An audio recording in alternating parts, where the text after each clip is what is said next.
Matahari baru saja menyembul dari balik pegunungan, menandai awal hari baru di desa Sukojiwo. Suasana pagi yang biasanya tenang dan damai mulai terganggu ketika Pak Surip, seorang petani yang tinggal di ujung desa, bergegas menuju sawahnya.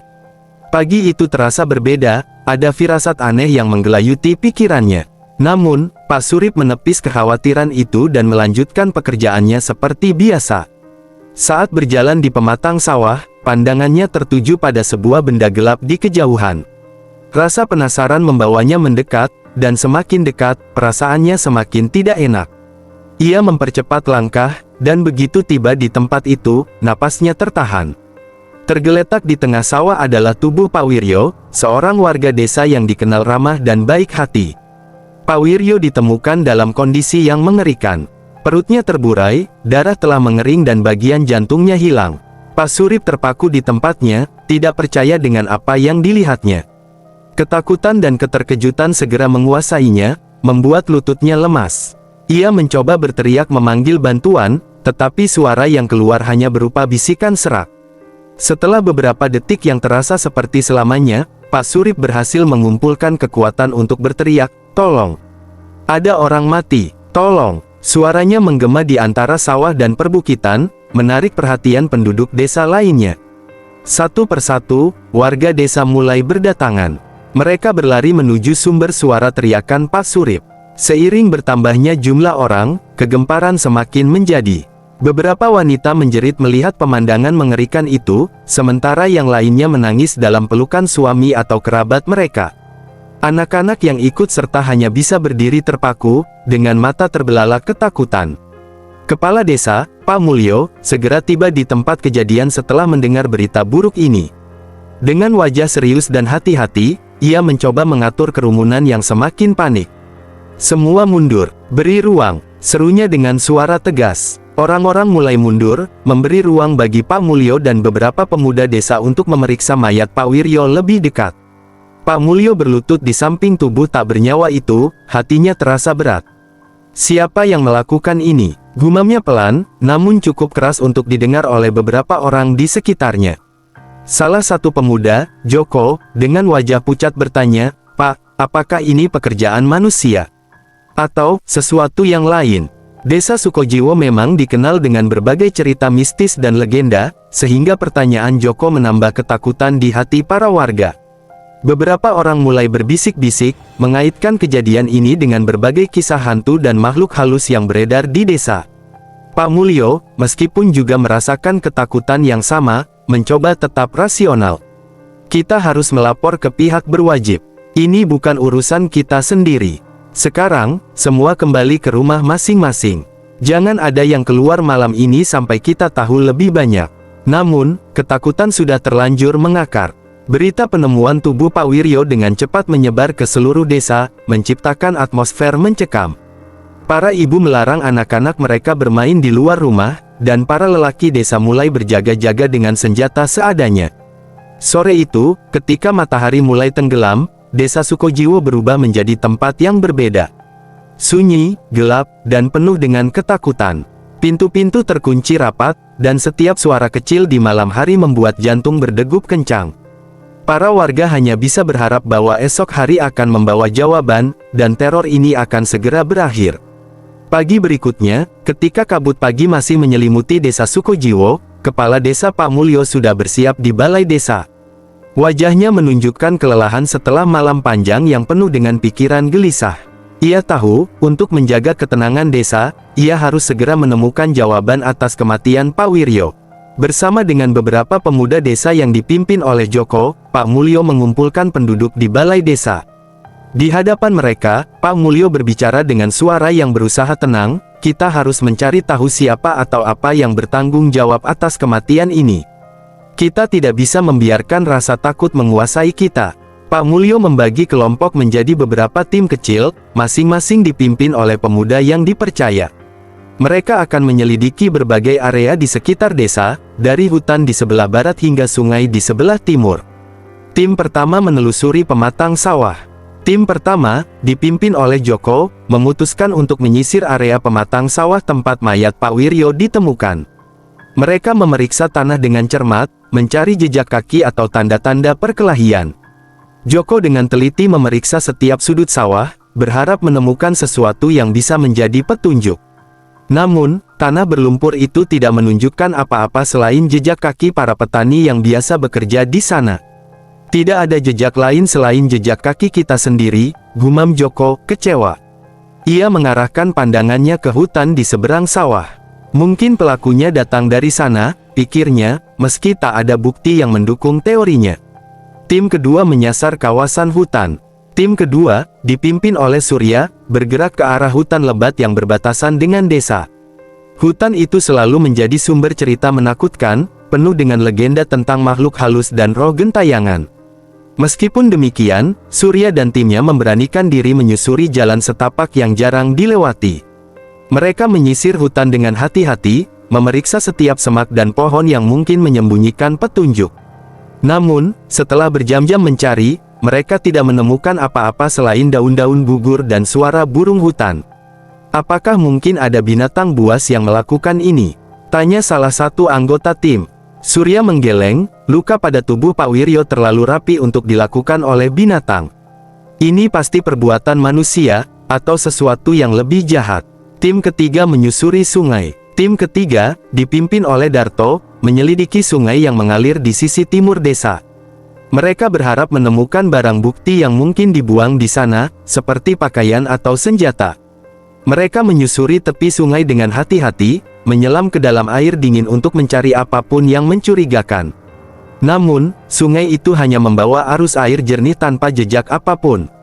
Darto, yang mulai merasa putus asa, berbisik kepada timnya, mungkin kita harus mencari di tempat lain. Sungai ini tidak memberikan kita petunjuk apa-apa. Ketiga tim kembali ke balai desa dengan tangan kosong. Pak Mulyo, yang menunggu dengan cemas, mendengarkan laporan mereka satu per satu. Tidak ada jejak, tidak ada bukti, dan tidak ada tanda-tanda yang bisa menunjukkan siapa atau apa yang bertanggung jawab atas kematian Pak Wiryo. Kita harus tetap waspada, kata Pak Mulyo akhirnya. Aku akan ke kota untuk melapor kepada polisi. Sementara itu, kalian semua harus berjaga-jaga dan pastikan tidak ada yang keluar sendirian setelah gelap. Malam itu, balai desa menjadi tempat berkumpulnya para lelaki desa yang bersenjata seadanya. Mereka mendirikan pos jaga di berbagai sudut desa, berusaha menghalau ketakutan dengan keberanian kolektif mereka. Namun, meskipun mereka berjaga dengan penuh kewaspadaan, bayang-bayang ketakutan masih mengintai di setiap sudut gelap desa Sukojiwo. Desas-desus dan bisikan mulai menyebar di kalangan penduduk, dari teori konspirasi hingga cerita tentang makhluk halus yang menuntut balas. Mereka tahu bahwa sampai pelaku sebenarnya ditemukan, desa mereka tidak akan pernah benar-benar tenang. Keesokan harinya, Pak Mulyo berangkat menuju kota untuk mencari bantuan dari pihak berwajib, membawa harapan terakhir warga desa untuk mengungkap misteri yang menyelimuti mereka. Namun, di dalam hatinya, ia menyadari bahwa perjalanan ini mungkin tidak akan semudah yang ia bayangkan. Beberapa hari setelah kematian Pak Wiryo, penduduk desa Sukojiwo berusaha kembali ke rutinitas mereka, meskipun bayang-bayang ketakutan masih menyelimuti. Namun, ketenangan yang rapuh itu segera hancur ketika Pak Surip, petani yang pertama kali menemukan mayat Pak Wiryo, kembali menjadi saksi dari teror mengerikan. Pagi itu, Pak Surip berencana membawa hasil panennya ke pasar. Ketika berjalan menuju gudang penyimpanan di pinggir desa, ia melihat sesuatu yang membuat darahnya berdesir. Tubuh Bumirah, pedagang keliling yang biasa berdagang di pasar desa, tergeletak di sana. Perutnya terburai seperti Pak Wiryo, dan kali ini, tidak hanya jantungnya yang hilang, tetapi juga matanya yang kosong, seolah-olah ditarik keluar dengan brutal. Pak Surip berteriak, memanggil warga desa yang segera berlari ke tempat kejadian. Suara tangisan dan jeritan memenuhi udara ketika mereka melihat kondisi tubuh Bumirah. Beberapa wanita pingsan di tempat, dan anak-anak menangis ketakutan, bersembunyi di balik punggung orang tua mereka. Pak Mulyo segera tiba di tempat kejadian, wajahnya semakin pucat. Kita tidak bisa membiarkan ini terus terjadi. Semua orang harus lebih waspada, katanya dengan suara bergetar, meski berusaha tetap tenang. Ia memerintahkan para pemuda untuk mengawal keluarga mereka dan menjaga desa lebih ketat. Ketakutan semakin membesar. Desa Sukojiwo yang dulunya damai kini dipenuhi ketakutan. Tidak ada yang berani keluar rumah setelah matahari terbenam. Pintu-pintu dikunci rapat, dan jendela-jendela tertutup. Warga tidur dengan satu mata terbuka, waspada terhadap setiap suara aneh di malam hari. Namun, ketakutan mereka terbukti tidak cukup untuk menghentikan teror. Beberapa hari kemudian, saat matahari hampir terbenam, seorang anak muda bernama Budi yang bekerja di ladang ditemukan tewas di pinggir hutan. Tubuhnya tergolek dengan luka yang sama seperti korban sebelumnya, perut terburai dan jantung hilang. Kali ini, darahnya membentuk jejak yang mengarah ke dalam hutan, seolah-olah pelaku menyeret tubuhnya dari tempat lain. Penduduk desa yang menemukan Budi langsung berlari kembali ke desa, berteriak minta tolong. Sekali lagi, kerumunan berkumpul di sekitar tubuh korban, mata mereka dipenuhi ketakutan dan keputusasaan. Pak Mulyo, yang kini hampir kehilangan harapan, berusaha mengendalikan situasi. "Kita harus melakukan sesuatu," katanya tegas. "Semua orang harus tetap bersama dan jangan ada yang pergi sendirian. Kita harus mencari bantuan dari luar secepat mungkin." Desa Sukojiwo kini benar-benar berubah. Ketakutan melingkupi setiap sudut, membuat suasana menjadi mencekam. Malam hari terasa lebih panjang, dengan hanya suara burung hantu dan angin yang menggoyangkan pepohonan. Setiap bayangan dan suara kecil membuat jantung berdebar lebih kencang.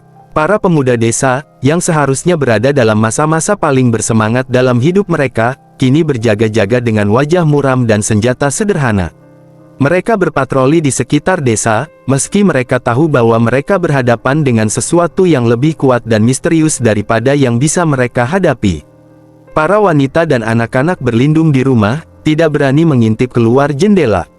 Doa-doa dipanjatkan tanpa henti, berharap agar teror ini segera berakhir.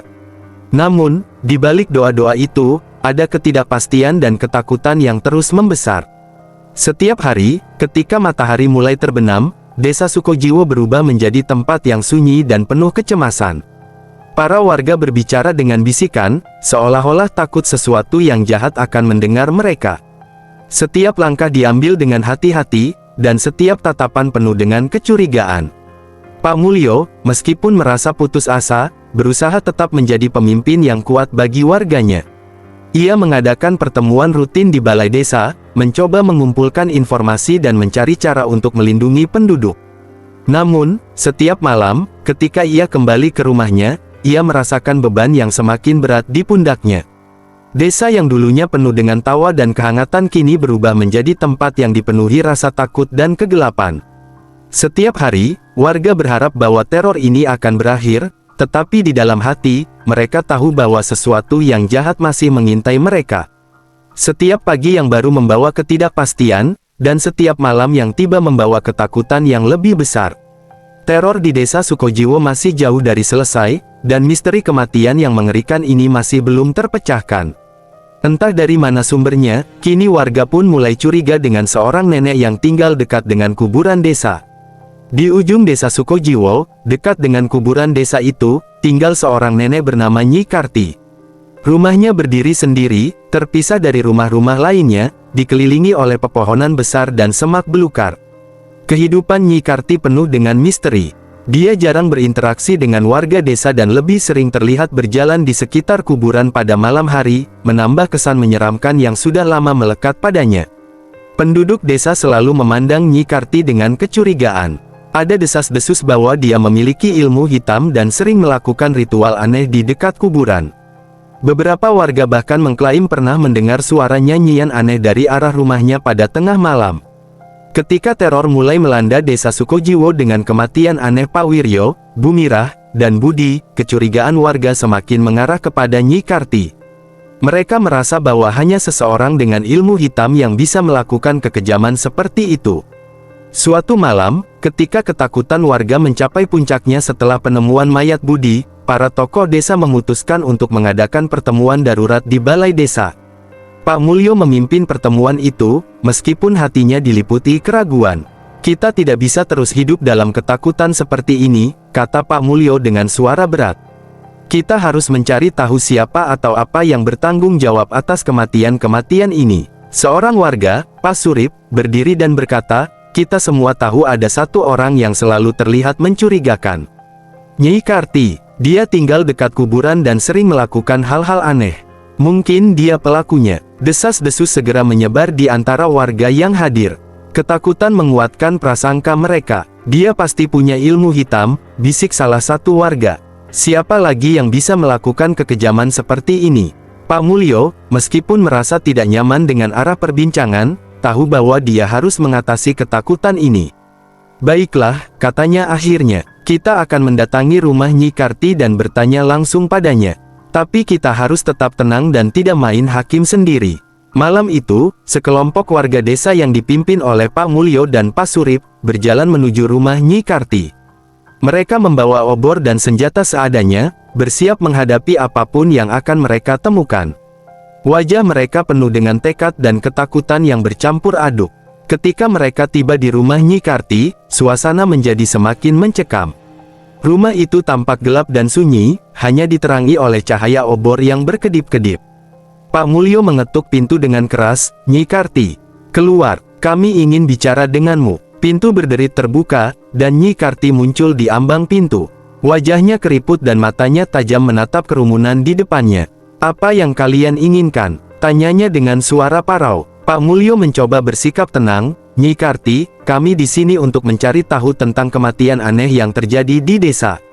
Banyak yang mencurigaimu karena kamu tinggal dekat kuburan dan sering melakukan hal-hal yang tidak biasa." Nyi Karti mengangkat alisnya, "Kalian pikir aku yang melakukan semua ini? Kalian salah. Aku tidak punya urusan dengan kematian-kematian itu." Pak Surip, yang berada di barisan depan, menghardik, "Jangan bohong, Nyi Karti. Kami tahu kamu punya ilmu hitam. Kami sering mendengar suara-suara aneh dari arah rumahmu. Kamu pasti tahu sesuatu." Kerumunan mulai gelisah, beberapa orang mulai berteriak, "Akui saja, Nyi Karti.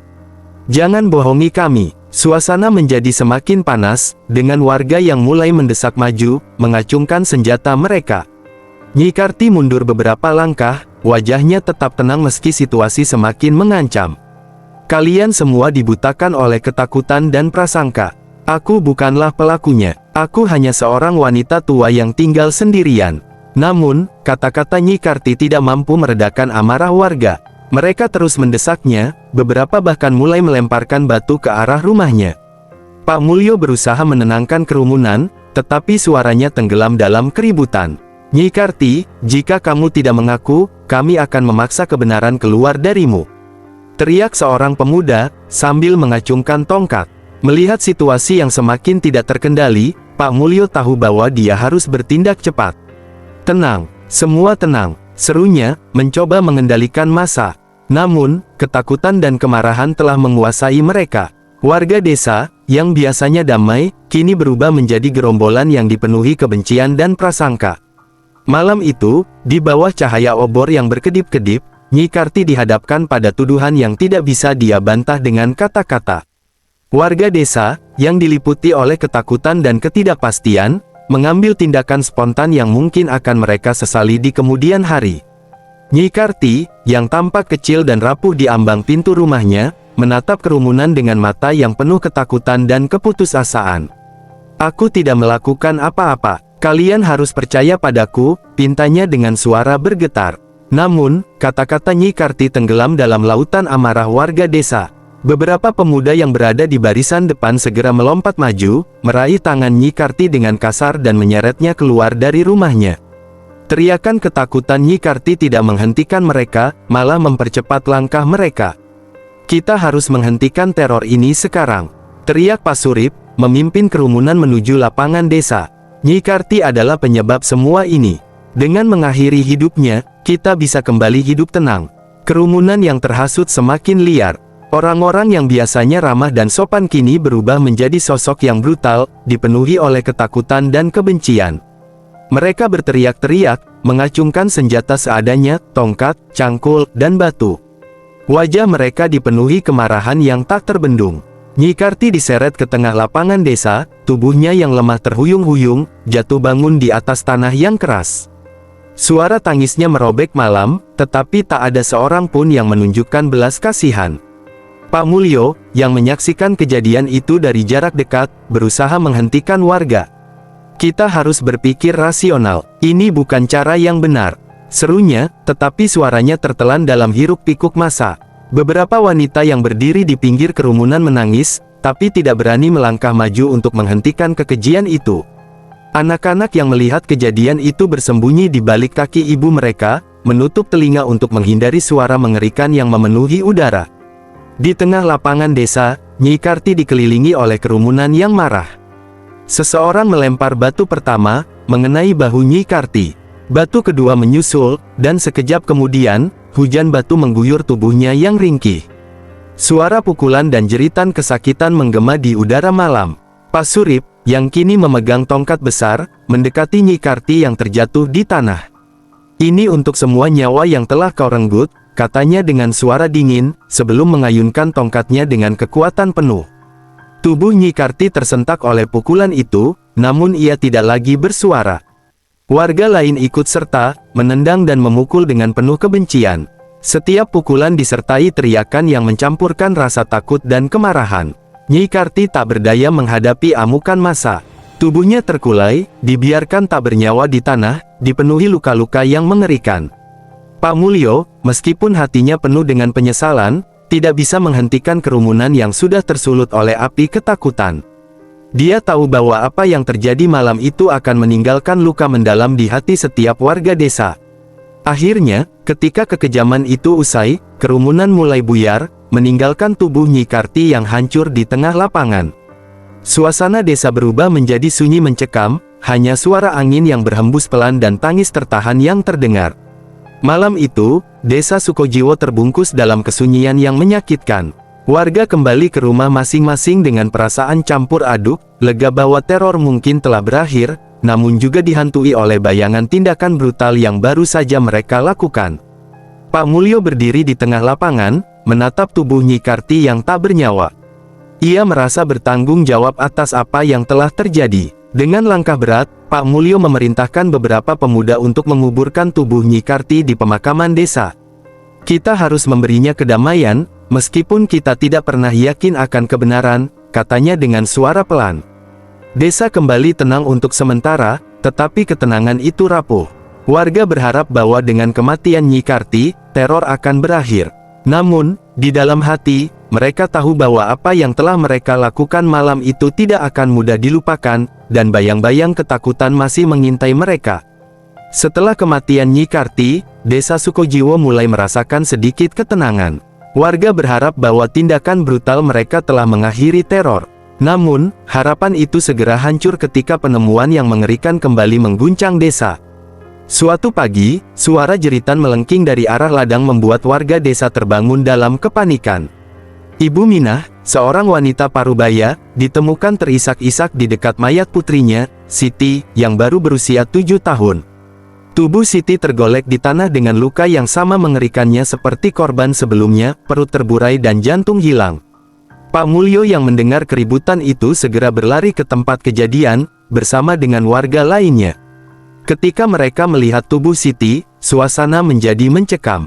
Air mata mengalir deras di wajah Ibu Minah, dan jerit tangisnya memenuhi udara pagi yang dingin. "Wahai Tuhan, apa yang telah kau timpakan pada kami?" seru Pak Mulyo dengan suara parau. "Kami berpikir bahwa kami telah menghentikan teror ini dengan mengorbankan Nyi Karti, tetapi lihatlah sekarang, nyawa tak berdosa kembali melayang." Kabar tentang kematian Siti menyebar dengan cepat ke seluruh desa. Kepanikan yang lebih besar segera melanda warga. Mereka berkerumun di balai desa, wajah mereka dipenuhi ketakutan dan kebingungan. "Kita salah, kita telah membunuh orang yang tidak bersalah," bisik seorang warga, diikuti oleh suara-suara setuju yang teredam. Pak Mulyo berdiri di hadapan kerumunan, mencoba menenangkan mereka, tetapi matanya yang suram tidak bisa menyembunyikan keputusasaannya. "Kita harus mencari tahu siapa atau apa yang sebenarnya bertanggung jawab atas teror ini. Kita tidak bisa membiarkan rasa takut menguasai kita lagi," katanya, meskipun dia sendiri merasa bingung dan tidak berdaya. Desa Sukojiwo kembali diselimuti oleh ketakutan. Orang-orang tidak lagi berani keluar rumah, bahkan pada siang hari. Mereka menutup pintu dan jendela dengan rapat, menghindari bayangan dan suara yang mencurigakan. Setiap malam, doa-doa dipanjatkan lebih keras, tetapi rasa aman seakan menjauh dari mereka. Warga desa mulai meragukan keputusan mereka sebelumnya. Rasa bersalah karena telah menargetkan Nyi Karti yang mungkin tidak bersalah menyelimuti hati mereka. Mereka takut bahwa tindakan mereka telah memancing kemarahan yang lebih besar. Pak Surip, yang sebelumnya sangat vokal dalam menuduh Nyi Karti, kini tidak bisa tidur nyenyak. Wajah Nyi Karti yang terluka dan tak berdaya menghantui pikirannya setiap malam. "Apa yang telah kita lakukan?" bisiknya pada dirinya sendiri, berulang kali. Desa yang dulunya penuh dengan keceriaan kini dipenuhi dengan tatapan kosong dan wajah-wajah yang letih. Anak-anak tidak lagi bermain di luar, dan tawa yang biasa terdengar di siang hari telah menghilang. Semua orang berjalan dengan kepala tertunduk, dibebani oleh ketakutan dan rasa bersalah yang mendalam.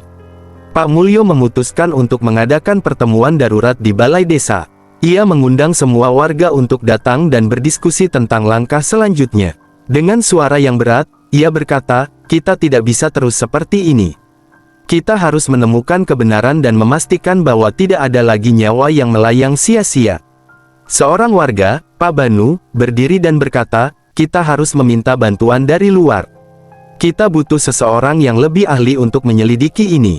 Kita tidak bisa hanya mengandalkan prasangka dan ketakutan kita." Suara-suara setuju mulai terdengar, meskipun keraguan masih menyelimuti hati banyak warga. Pak Mulyo mengangguk, "Benar. Kita akan meminta bantuan dari kota. Kita perlu seorang penyelidik yang dapat membantu kita memahami apa yang sebenarnya terjadi di desa kita ini." Dengan keputusan itu, warga desa mencoba mengumpulkan keberanian dan berharap bahwa bantuan dari luar akan membawa jawaban dan ketenangan yang mereka rindukan. Sambil menunggu bantuan dari kota, warga desa tetap berjaga-jaga. Mereka bergantian menjaga setiap sudut desa, meskipun ketakutan yang mereka rasakan begitu besar. Malam-malam di desa Sukojiwo menjadi semakin sunyi, hanya diisi dengan doa-doa penuh harapan bahwa teror ini akan segera berakhir. Tetapi di dalam hati mereka, sebuah pertanyaan terus menghantui, jika bukan Nyi Karti, lalu siapa atau apa yang sebenarnya menjadi penyebab semua kematian ini? Ketakutan akan jawaban itu terus mengintai mereka. Minggu-minggu berlalu tanpa adanya kejelasan atas teror yang menimpa desa Sukojiwo. Warga hidup dalam ketakutan yang menyiksa, merasa diawasi oleh kekuatan yang tak terlihat. Setiap langkah mereka terasa diawasi, setiap bisikan angin terdengar seperti ancaman. Ketidakpastian membuat mereka semakin terperangkap dalam pusaran ketakutan. Meskipun mereka berusaha menjaga kehidupan sehari-hari berjalan seperti biasa, kegelapan yang menyelimuti desa itu tidak pernah benar-benar hilang. Desa Sukojiwo terasa seperti dilanda kutukan yang tak kunjung reda. Ditinggalkan oleh pihak luar, mereka merasa seperti anak terbuang yang ditinggalkan di tengah hutan yang gelap. Bantuan yang dijanjikan belum kunjung datang, dan harapan mulai memudar. Pak Mulyo, yang dulunya dihormati sebagai pemimpin yang bijaksana, kini terlihat kelelahan dan putus asa. Ia tidak bisa menyembunyikan rasa putus asa di matanya setiap kali ia melihat wajah-wajah ketakutan warga desa. "Apa yang bisa kita lakukan?" gumamnya pada dirinya sendiri, sementara bayangan-bayangan kegelapan terus mengintainya dari kejauhan. Suatu malam, saat kabut tebal menyelimuti desa dan cahaya bulan terhalang sepenuhnya, Pak Surip dengan sisa keberaniannya memutuskan untuk menyelidiki asal-usul teror yang menimpa desa itu sendirian. Dengan hati yang penuh keberanian, ia menyelinap keluar dari rumahnya dan memasuki hutan yang gelap. Langkahnya hati-hati, tetapi tekadnya bulat. Dia merasa bahwa jawaban atas misteri yang menghantui desa itu mungkin tersembunyi di dalam hutan yang angker itu. Saat ia menjelajahi hutan yang sunyi, perasaan bahwa ia tidak sendirian mulai menyusup ke dalam pikirannya. Setiap cahaya samar, setiap suara gemuruh, terasa seperti tanda bahwa sesuatu atau seseorang sedang mengawasinya dari kegelapan. Tiba-tiba, di balik pepohonan yang rimbun, Pak Surip melihat bayangan yang tidak berwujud. Sebuah siluet gelap yang menjulang tinggi dan mengawasinya dengan mata yang penuh kebencian. Hatinya berdegup kencang, namun ia tidak bisa bergerak. Ketakutan membekukan setiap gerak tubuhnya.